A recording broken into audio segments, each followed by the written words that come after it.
In this video ay tuturo ko naman sa inyo kung paano nga ba bumili ng load para sa Signal Pay TV natin gamit yung GCash. So ang una muna natin gagawin ay pumunta sa Play Store at i-update muna natin yung GCash natin para hindi tayo maka-encounter ng kahit anumang glitch or mga problema na gaya ng pagre-refund or hindi successful yung transaction natin. So make it sure na updated yung mobile application na GCash mo. So click natin yung open guys. Pagkatapos nyan, pumunta lang tayo dito sa load. So mahirap siyang hanapin guys. So sa mga hindi kabisado, so sundan nyo lang yung tutorial natin, no? So pag napindot na natin tong load, so hindi tayo pipili dito. Okay, dahil ito ay mga telco. Dito tayo siselect sa non-telco. So pindutan natin tong non-telco. Tapos enter natin yung mobile number natin, no? Yung mobile number mo guys, yun yung gagamitin natin or ilalagay natin dito. Dahil yung mobile number na ilalagay natin dito, yun yung makaka-receive ng PIN na kinakailangan para i-load natin dun sa signal natin. Pindutin lang natin tong next. Tapos swipe tayo dito, pindutin tong Pay TV. So dito makikita mo may signal. Okay, signal 300, may signal light 30. So 83 channel siya. Meron din ditong signal light 50, 75, 149, 399.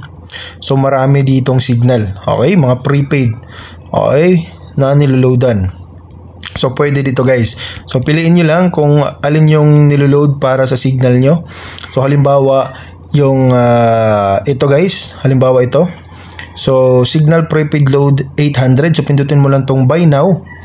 So pagkatapos niyan, confirm mo lang kung tama yung mobile number. So make it sure na i-double check kasi once na ma-load na natin is hindi na natin mababawi pa. Okay? So pindutin lang natin tong pay at automatic na marireceive mo dito sa mobile number na to ang PIN para pang load dito sa signal natin. So ang next option natin, yung next step natin ay pumunta sa Google. Pagkatapos guys, i-search lang natin tong Signal Loading Tool. So makikita natin to, Web Loading Tool. Pindutin lang natin yan.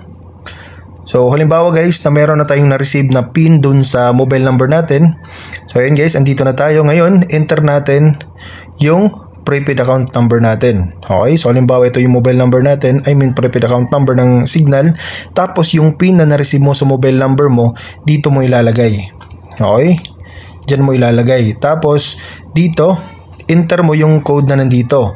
So SD7H0. Tapos pindutin mo lang yung submit. So ito magi-error to since error naman talaga to. Ayan, unable to process transaction, PIN entered is not valid. Please check if entered PIN is correct. So pag natapos mo nang ma-enter dito guys, mag-iintay ka lang ng 5 to 10 minutes para pumasok yung load dun sa signal nyo. So make it sure din na naka-on yung TV nyo para pumasok yung load. So kung meron kang mga katanungan or kung meron kang suggestion, make it sure na mag-comment down below.